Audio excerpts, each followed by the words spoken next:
बिस्मिल्लाहिर्रहमानिर्रहीम। अस्सलामु अलैकुम वरहमतुल्लाहि वबरकातुहू। व्यूअर्स, इस लेक्चर में हम argument of a complex number discuss करेंगे और argument of a complex number drive भी करेंगे। Similarly, with the help of argument of complex number, we will find the polar form of the complex number। और सबसे important हम जो actual हमारा ये टॉपिक है वो है प्रिंसिपल आर्गुमेंट। प्रिंसिपल आर्गुमेंट क्या है? What is the basic difference between argument and principal argument of a complex number? और हम इस लेक्चर में प्रिंसिपल आर्गुमेंट का फॉर्मूला भी ड्राइव करेंगे और लेक्चर के एंड पे कुछ MCQs related to the principal arguments. Argument of a complex number, polar form of a complex number. जैसे ही हम कॉम्प्लेक्स नंबर का आर्गुमेंट फाइंड कर लेंगे तो फिर उसकी पोलर फॉर्म भी हमें पता चल जाएगी कि वो क्या होती है। हम इसके लिए एक कॉम्प्लेक्स नंबर सपोज करते हैं z is equal to x plus iota y. अब चूंकि हम बात कर रहे हैं इसकी आर्गुमेंट की, एंगल की, तो फिर हमें जाना पड़ेगा एक्स वाई प्लेन में। जरी बात है, ये कॉम्प्लेक्स नंबर एक एक्स वाई प्लेन में नंबर है, तो हमें एक्स वाई प्लेन में जाना होगा। एक्स वाई प्लेन में जाने के लिए हम एक्स एक्सिस और वाई एक्सिस जो है वो ड्रॉ करते हैं और इनका इंटरसेक्शन जो है ओरिजिन ओ हम यहाँ पे ले लेते हैं। यानी ये हमारा एक्स एक्सिस हो गया, ये वाई एक्सिस हो गया और ये ओरिजिन हो गया। एक्स एक्सिस जो है वो एक्चुअली इस कॉम्प्लेक्स नंबर का रियल एक्सिस भी कहलाएगा और ये जो है इमेजिनरी एक्सिस कहलाएगा, क्योंकि एक्स जो मेजर करेंगे हम, ये वाला एक्स जो मेजर करेंगे वो एक्स एक्सिस के ऊपर मेजर करेंगे और जो ये वाला वाई मेजर करेंगे वाई एक्सिस के ऊपर मेजर करेंगे। इसलिए एक्स चूंकि इस कॉम्प्लेक्स नंबर का रियल पार्ट है और वाई इमेजिनरी पार्ट है, इसलिए ये रियल एक्सिस और वो इमेजिनरी एक्सिस कहलाएगा। हम अज्यूम करते हैं कि ये वाला कॉम्प्लेक्स नंबर z जो है वो यहाँ पड़ा हुआ है। ये जैसे मैंने आपको दिखाया कि उसकी लोकेशन, लेट्स सपोज, सिर्फ आप आर्गुमेंट समझाने के लिए सिर्फ हम सपोज कर लेते हैं कि ये पॉइंट यहाँ पड़ा। वैसे तो कहीं भी हो सकता है, लेकिन आसानी के लिए हमने फर्स्ट क्वाड्रेंट जो है वो चूज कर लिया, ये पॉइंट पड़ा हुआ है। अब इसको हमने जो यानी z कॉम्प्लेक्स नंबर यहाँ पड़ा हुआ है, तो वो है कि इसके बराबर x प्लस आइटा वाई के। अब जही बात है, आपको पता है कि यहाँ से लेके यहाँ तक का डिस्टेंस जो है, यानी इस कॉम्प्लेक्स नंबर तक पहुँचने के लिए आप यहाँ से लेके यहाँ तक गए हैं और वो x यूनिट गए हैं, और फिर यहाँ से लेके यहाँ तक गए हैं वो y यूनिट गए हैं। ये x यूनिट हम इसलिए कह रहे हैं कि x एक्सिस के लॉन्ग गए हैं और ये y यूनिट इसलिए कह रहे हैं कि ये y एक्सिस के लॉन्ग गए हैं। तो ये हमारे पास यानी यहाँ से लेके यहाँ तक जो डिस्टेंस है वो x है, जो कि मैंने यहाँ पे शो कर दिया। यहाँ से लेके यहाँ तक का डिस्टेंस जो है हमारे पास x है, और इसी तरह जो यहाँ से लेके यहाँ तक का डिस्टेंस है वो y है। कीप इन माइंड कि ये वाला डिस्टेंस जो है जो कि इसके बराबर है वो y है। Once again I repeat it, horizontal distance of the complex number is x and the vertical distance of complex number is y। Obviously ये भी कोई चीज है। ये क्या चीज है? हमने क्या किया, ओरिजिन को इस कॉम्प्लेक्स नंबर से मिलाया है। फिर देख लें, ये कॉम्प्लेक्स, इनिशियली हमने ये कॉम्प्लेक्स नंबर लिया था और इसको देखते हुए कि ये x होगा मेजरमेंट में और ये y होगा, और इसकी मेजरमेंट करनी है कि ये जो लाइन ओरिजिन से कॉम्प्लेक्स नंबर तक डायरेक्ट गई है इसकी मेजरमेंट क्या होगी। इसके लिए थोड़ा सा ज़रा आप कॉम्प्लेक्स नंबर के मॉडुलस की तरफ आए। z मॉड किसके बराबर था? हमने जो प्रीवियस लेक्चर डिस्कस किए हैं उसमें आपने देखा था कि z मॉड बराबर है x square plus y square under root.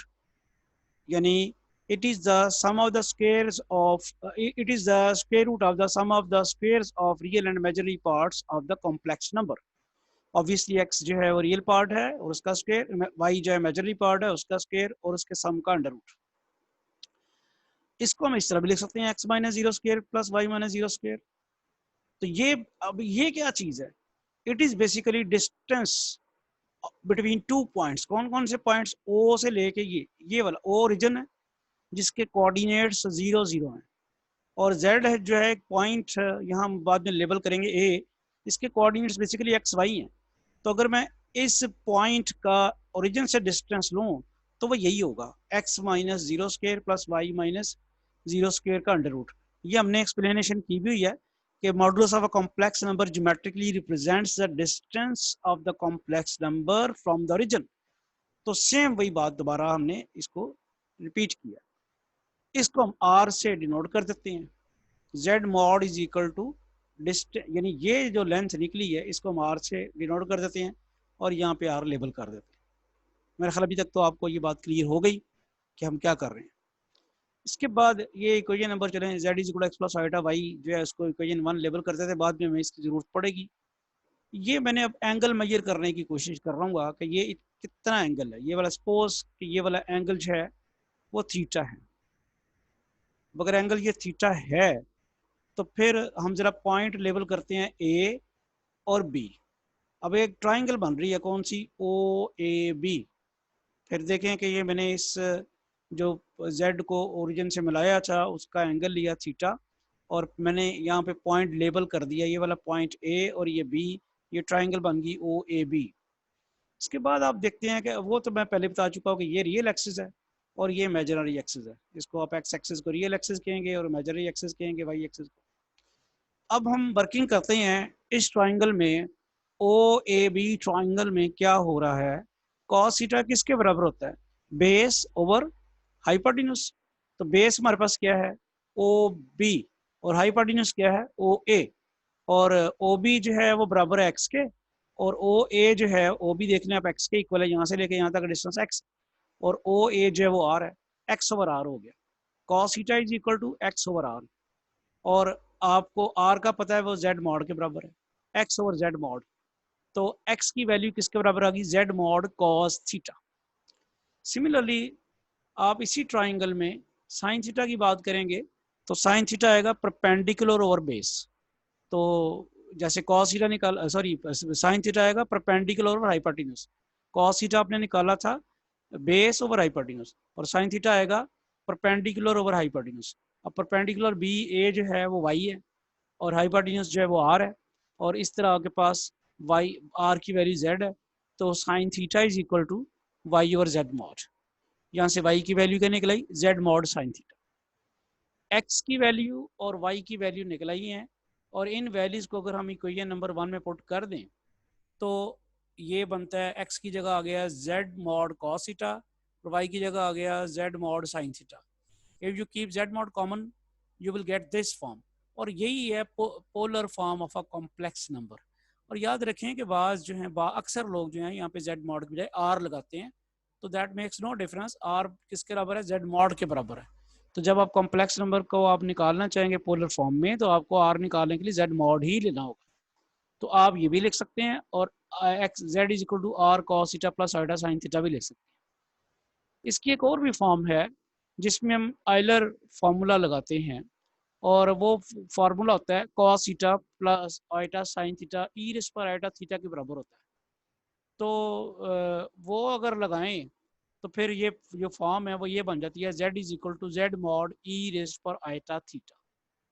This is another form which is also polar form. यानी लेकिन बीएससी वाले स्टूडेंट जो हैं वो ज़्यादातर इसी से फेमिलियर हैं, z is equal to r cos theta plus iota sine theta. मैंने जानबूझ के यहाँ पे आर की बजाय z मॉड लगाया है, z is equal to Z mod cos theta plus iota sine theta. इसे सिज थीटा भी कहते हैं, मैं पहले भी बता चुका हूँ।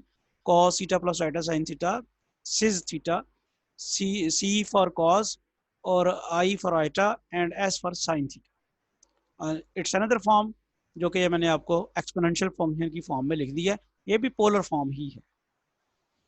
Once again in triangle O A B, अब हम थीटा मेजर करने की कोशिश करते हैं। अभी पहले मैंने जो है कॉस थीटा और साइन थीटा का फॉर्मूला लगाया था, और टेन थीटा किसके बराबर होता है, परपेंडिकुलर और बेस के। तो परपेंडिकुलर आपका ए बी है और बेस आपके पास जो है वो ओ बी है, और ए बी अब आपके पास वाई के बराबर है और ओ बी जो एक्स के बराबर है।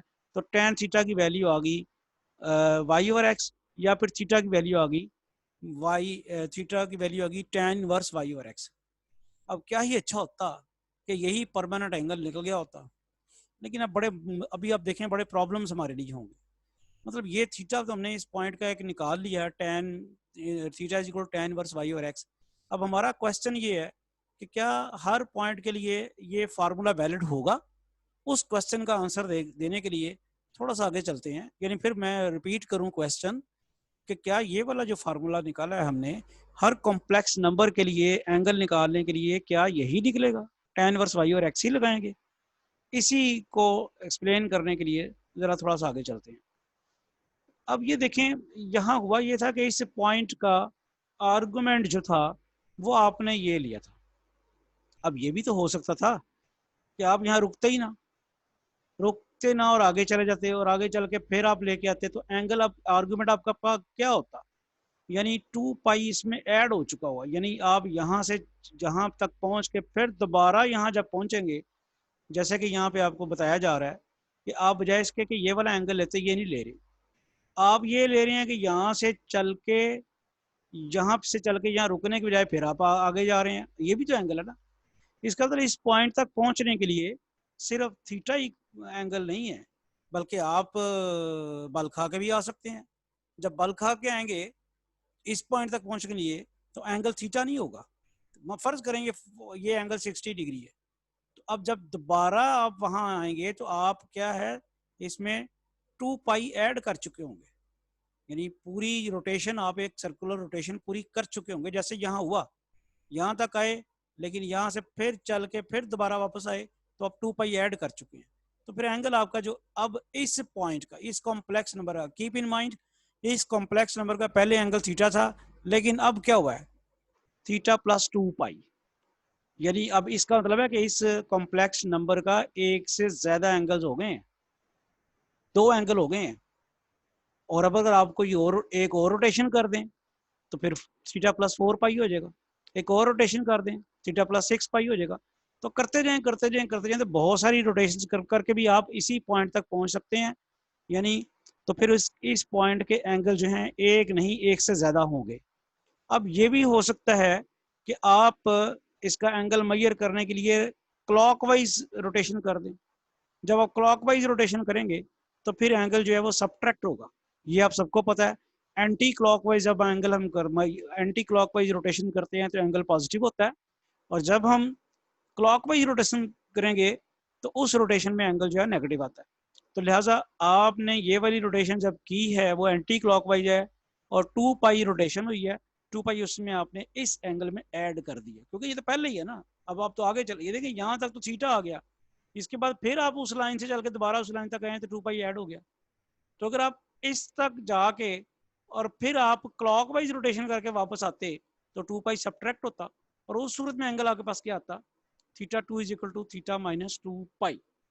आई एम श्योर कि आपको ये बात समझ आ गई है। इसी तरह क्लॉकवाइज अगर आप 2 रोटेशन करेंगे तो थीटा माइनस 4 पाई आएगा, 3 करेंगे तो थीटा माइनस 6 पाई आएगा।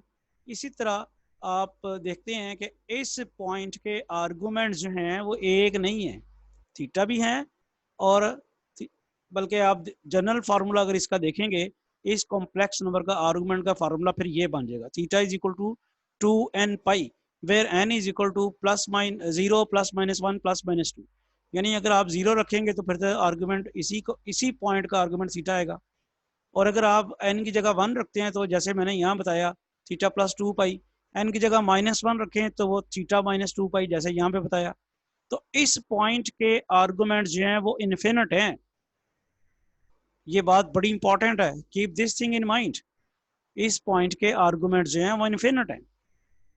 अच्छा, ये बात सिर्फ इस पॉइंट की नहीं है, आप इस पॉइंट को ले लें, उसी तरह इसके भी आर्गूमेंट जो है इन्फिनिट होंगे। कैसे, एक तो आर्गूमेंट इसका हो गया 0, फिर 2 पाई, फिर 4 पाई, फिर 6 पाई, फिर इसके अगर आप क्लॉकवाइज रोटेशन कर दें तो -2 पाई, -4 पाई, -6 पाई एंड सो ऑन। तो इसके भी आर्गूमेंट्स इन्फिनिट है। सब आप चले जाएं इस पॉइंट के ऊपर तो ऑब्वियसली इसके भी आर्गूमेंट जो इन्फिनिट है। एक तो हो गया π/2 और उसमें फिर 2 पाई ऐड कर दें और सब्ट्रैक्ट कर दें, 2 पाई ऐड करेंगे तो एक और एंगल आएगा, और 2 पाई सब्ट्रैक्ट कर देंगे तो क्लॉकवाइज रोटेशन करके आप यहीं पहुंचेंगे। तो इसके भी इन्फिनिट एंगल्स होंगे। ये जो फार्मूला जनरल बना है ना, इसमें पुट करते जाएं। इसके लिए आप थीटा की जगह यहाँ 0 पुट कर दें, बाकी सारे के सारे ये 0 + 2n इसके आर्गूमेंट्स होंगे। इसके लिए आप थीटा की जगह यहाँ π/2 पुट कर दें, ये सारे के सारे आर्गूमेंट्स इसी पॉइंट के होंगे, इन्फिनिट आर्गूमेंट्स होंगे। सिमिलरली अगर आप सेकंड क्वाड्रेंट में जाते हैं तो सूरत हाल फिर वही है, इसके भी इनफिनिट आर्गूमेंट्स होंगे डिपेंडिंग अपॉन के ये क्या एंगल है। अगर आप इस लाइन पे आए तो यहाँ भी सिचुएशन यही है कि इसके भी इनफिनिट आर्गूमेंट्स होंगे। अगर आप आते हैं थर्ड क्वाड्रेंट में, इस पॉइंट के भी इनफिनिट आर्गूमेंट्स होंगे। और फाइनली इस लाइन पे जाएं तो इसके भी इनफिनिट आर्गूमेंट्स, और फाइनली अगर आप फोर्थ क्वाड्रेंट में जाएं तो इसके भी इनफिनिट आर्गूमेंट्स होंगे। अब देखें जी, अब हमें प्रिंसिपल आर्गूमेंट की जरूरत पड़ती है। हम चाहते हैं कि हम अपनी कैलकुलेशन को आसान बनाने के लिए या उसको कोई पर्टिकुलर उसका आंसर लाने के लिए या ख़ास मकसद के लिए इस्तेमाल करने के लिए हम चाहते हैं कि एक वक्त में एक कॉम्प्लेक्स नंबर का सिर्फ एक ही आर्गुमेंट आए। कोई ऐसी पाबंदी लगाई जाए, कोई ऐसी रिस्ट्रिक्शन लगाई जाए कि ये ना हो कि जिस तरह अब यहाँ हो रहा है कि इस कॉम्प्लेक्स नंबर के तो इन्फिनिट आर्गुमेंट्स आई जा रहे हैं, हर कॉम्प्लेक्स नंबर के इन्फिनिट आर्गुमेंट्स आई जा रही हैं। Every complex number has infinite arguments. We just want to impose some restriction on this situation just to get only one argument for particular complex number. यानी मुझे कोई ऐसी रिस्ट्रिक्शन लगानी है कि इस कॉम्प्लेक्स नंबर का मुझे सिर्फ एक ही आर्गुमेंट मिले, और जब ऐसी रिस्ट्रिक्शन लग जाएगी कि इस कॉम्प्लेक्स नंबर का एक ही आर्गुमेंट मिलेगा तो वो कहलाएगा प्रिंसिपल आर्गुमेंट। अच्छा, रिस्ट्रिक्शन तो बहुत सारी हैं, हो सकती हैं, लेकिन जो जनरल चलती है रिस्ट्रिक्शन वो ये है। ये क्या है जी?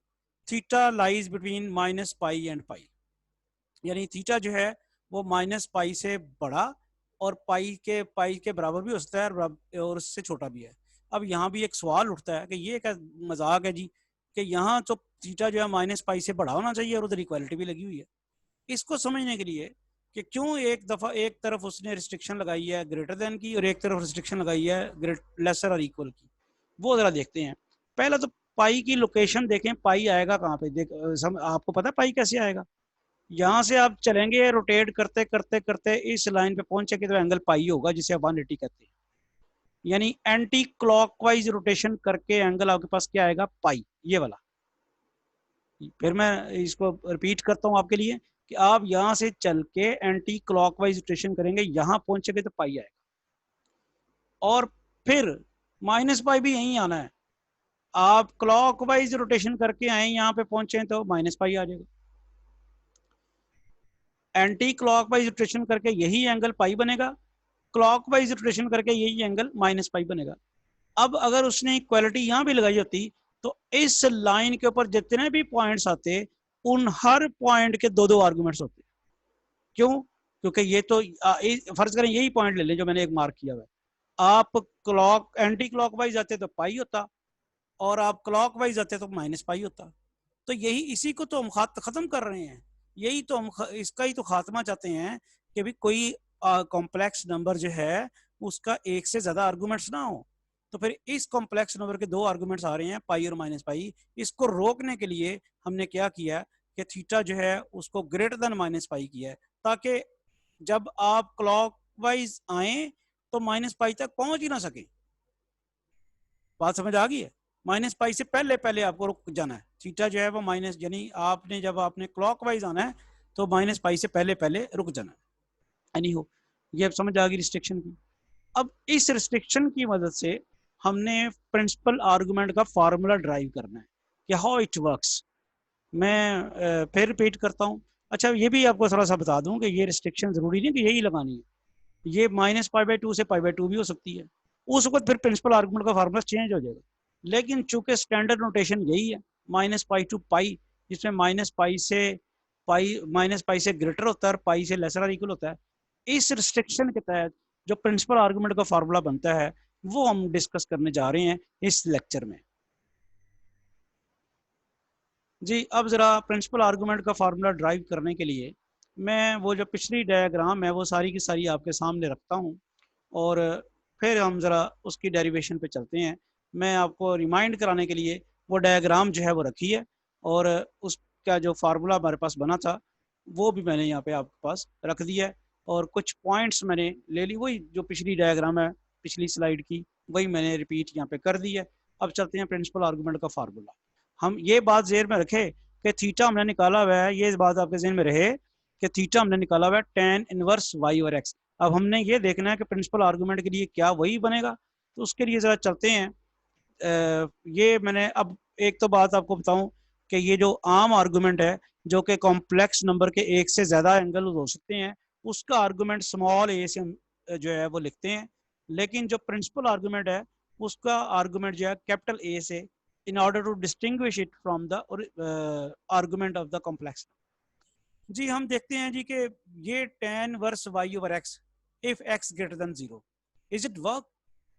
ये देखें जरा, इसको चेक करते हैं कि क्या ये काम करता है। x ग्रेटर देन 0 का मतलब क्या है? इसमें उसने, हालांकि जो फार्मूला का हिस्सा है उसमें tan वर्स y और x है, लेकिन कंडीशनल जो लगाई है उसने वो जस्ट x के ऊपर है। ये x के ऊपर कंडीशन है और y का उसने कोई जिक्र नहीं किया। अब ये इस कंडीशन के तहत क्या सिचुएशन हो सकती है कि y ग्रेटर देन 0 हो सकता है, y 0 हो सकता है, y लेसर देन 0 हो सकता है। y अगर 0 होगा तो फिर तो इस लाइन के ऊपर पॉइंट होगा, ठीक है।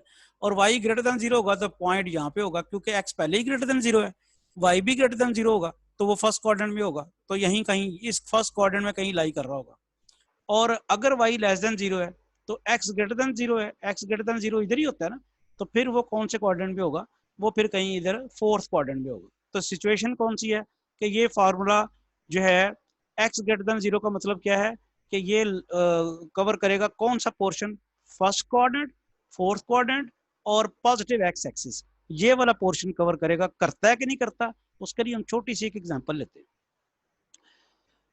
मैंने ना tan inverse y over x, मैंने देखें x पॉजिटिव लिया हुआ 1, ठीक है। y भी चले इस वक्त पॉजिटिव ले लिया, हालांकि y की रिक्वायरमेंट नहीं थी, जो मर्जी हो, लेकिन y पॉजिटिव लेके मैं देखता हूँ क्या ये काम करता है। tan inverse under root over 1 first quadrant में होगा। ये फर्स्ट क्वाड्रेंट में जाने के लिए आपको एंटी क्लॉकवाइज जाना है, वो रिस्ट्रिक्शन आपको कहती है। एंटी क्लॉकवाइज आप जा सकते हैं कहाँ से कहाँ तक? 0 से लेके पाई तक आप एंटी क्लॉकवाइज जा सकते हैं। इसके बाद ये हद क्रॉस नहीं करनी। अगर ये हद क्रॉस होगी तो थीटा ग्रेटर देन पाई हो जाएगा, वो नहीं करने देता। बहरहाल उसकी तरफ आते हैं। फिलहाल तो अभी हम यहीं रुके हुए हैं, फर्स्ट क्वाड्रेंट में ही हैं।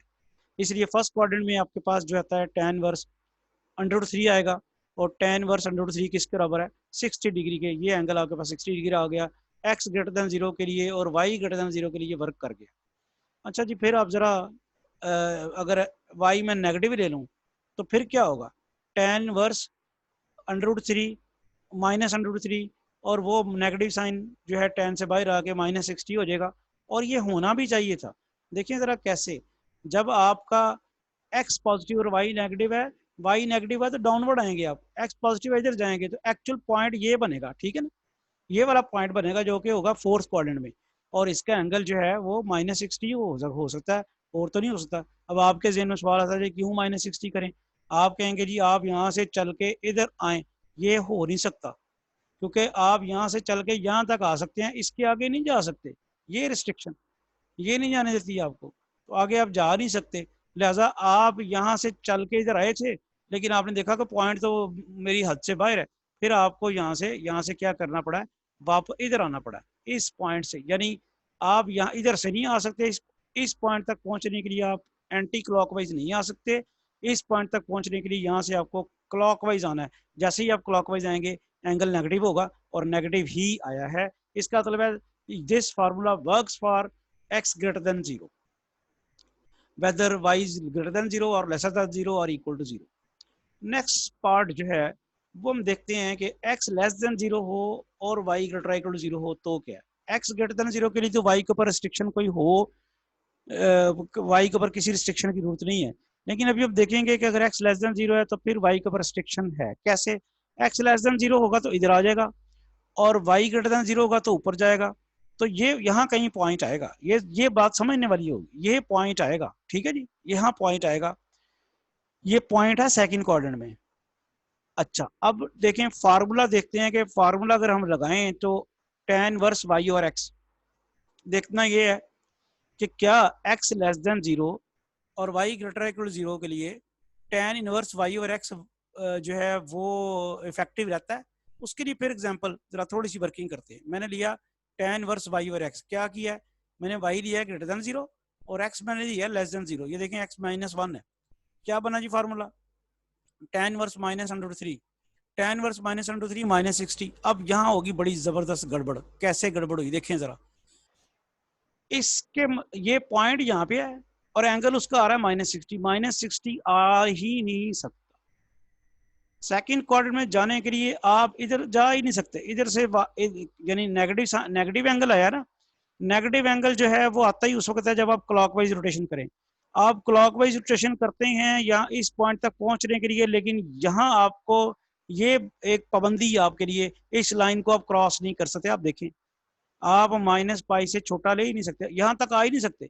अगर आप नेगेटिव एंगल लाने के लिए आप क्लॉकवाइज रोटेशन करते हैं तो आप यहाँ तक आ ही नहीं सकते, यानी आप यहाँ आगे रुक जाएंगे, आगे उस पॉइंट तक पहुंच नहीं सकेंगे। फिर क्या करना पड़ेगा, आपको जाना पड़ेगा एंटी क्लॉकवाइज। एंटी क्लॉकवाइज जाने के लिए एंगल जो है होता है पॉजिटिव। मैं थोड़ी सी एक लाइन बना के आपको समझाता हूँ कि हुआ क्या है। हुआ ये है कि ये एक हम लाइन लगाते हैं जी, एक मिनट।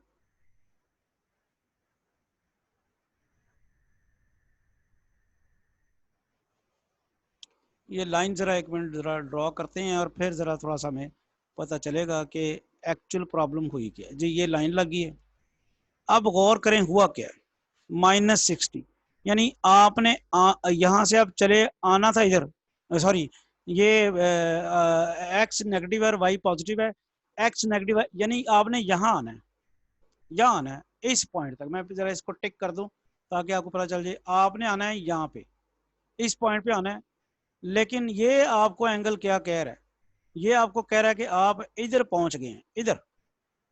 अब इधर से वापस यहां तक जाने के लिए क्या करना पड़ेगा मुझे बताइएगा। हाँ जी, एंगल आपका ये है, ये एंगल मालूम करना था। आप जा ही नहीं सके उस फार्मूले से, ये जो फार्मूला लगाया था tan इनवर्स वाई और एक्स, इस फार्मूले से आप उधर जा ही नहीं सके। आप तो उल्टा इधर आ गए हैं, इधर आना नहीं था। अब यहां से वहां तक जाने के लिए स्ट्रेट लाइन के ऊपर आपको पता है एंगल कितना होता है, 180 होता है। तो यहां से वहां जाने के लिए आपको 180 ऐड करना पड़ेगा इस एंगल में, तब आप पहुंचेंगे वहां पे।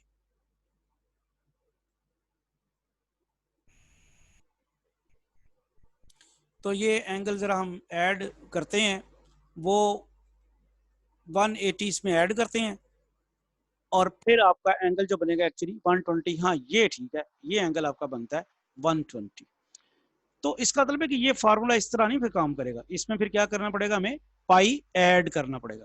फिर मैं बता दूं आपको कि अगर आपका आप x लेस देन 0 है और y ग्रेटर इक्वल टू 0 है तो आपका सेकंड क्वाड्रेंट होगा। सेकंड क्वाड्रेंट में आपके पास एंगल जो है, प्रिंसिपल आर्गुमेंट जो है पॉजिटिव आना चाहिए, क्योंकि रोटेशन रहती है एंटी क्लॉकवाइज। लेकिन आपको वो इसमें चूंकि x नेगेटिव है तो ये इतना पोर्शन जो है एंगल नेगेटिव देता है। फिर उसको पॉजिटिव बनाने के लिए जैसे मैंने आपको लाइन बना के बताई कि पाई ऐड करना पड़ेगा, तो आप सेकंड क्वाड्रेंट में पहुंचेंगे। नहीं जी, अब फाइनली हमारे पास रह गया थर्ड क्वाड्रेंट, जिसमें एक्स नेगेटिव है वाई नेगेटिव है। यहाँ तो और ही मसला बन जाना है, एक्स नेगेटिव और वाई नेगेटिव, यानी पॉइंट यहाँ पे आ गया ना, ये एक्स नेगेटिव वाई भी नेगेटिव, यहाँ पे पॉइंट आ गया। जब आप यहाँ पे पहुंचे हैं तो क्या फार्मूला का ये पोर्शन वर्क करता है tan inverse y over x? देखते हैं करता है कि नहीं करता। tan वर्स लिया मैंने -√3 -1, दोनों नेगेटिव ले लिए, वो तो बन गया tan वर्स √3, वो बन गया एंगल 60 डिग्री। तो यहाँ देखे ना मुसीबत बन गई है, एंगल ये बना 60 डिग्री, हमें तो पहुंचना है यहाँ तक। तो फिर क्या करना पड़ेगा, यानी आप पहुंचे हुए यहाँ पे और आपने वो फिर वही लाइन वाला चक्कर है कि आपने यहाँ पहुंच गए हैं, लेकिन पहुंचना आपने कहाँ पे है, थर्ड क्वाड्रेंट में। यस, थर्ड क्वाड्रेंट में आपने पहुंचना है और थर्ड क्वाड्रेंट में आप इधर से आ ही नहीं सकते। थर्ड क्वाड्रेंट तक पहुंचने के लिए प्रिंसिपल आर्गुमेंट के जरिए आप इस लाइन को क्रॉस ही नहीं कर सकते।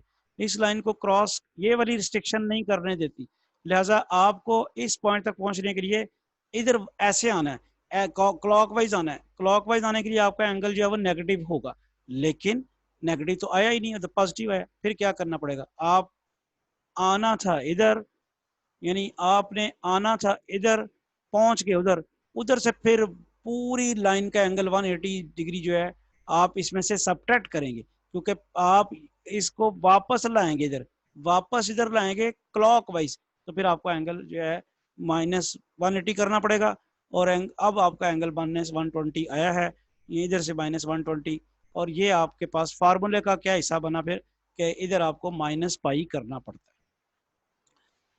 एक्स ग्रेटर देन 0 हो तो फिर आपका कोऑर्डिनेट्स बनेंगे फर्स्ट कोऑर्डिनेट और फोर्थ कोऑर्डिनेट, तो as it tan inverse y और एक्स चलेगा। एक्स लेसर देन 0 हो, वाई ग्रेटर इक्वल टू 0 हो, आपका बनेगा सेकंड कोऑर्डिनेट, यहाँ से एंगल नेगेटिव मिलेगा, उसको पॉजिटिव बनाने के लिए पाई ऐड करना पड़ेगा। एक्स नेगेटिव और वाई नेगेटिव हो तो आपका कोऑर्डिनेट होगा third coordinate, X negative Y negative, दोनों नेगेटिव होने की वजह से एंगल पॉजिटिव मिलेगा, एंगल नेगेटिव मिलना चाहिए, फिर माइनस पाई करना पड़ेगा।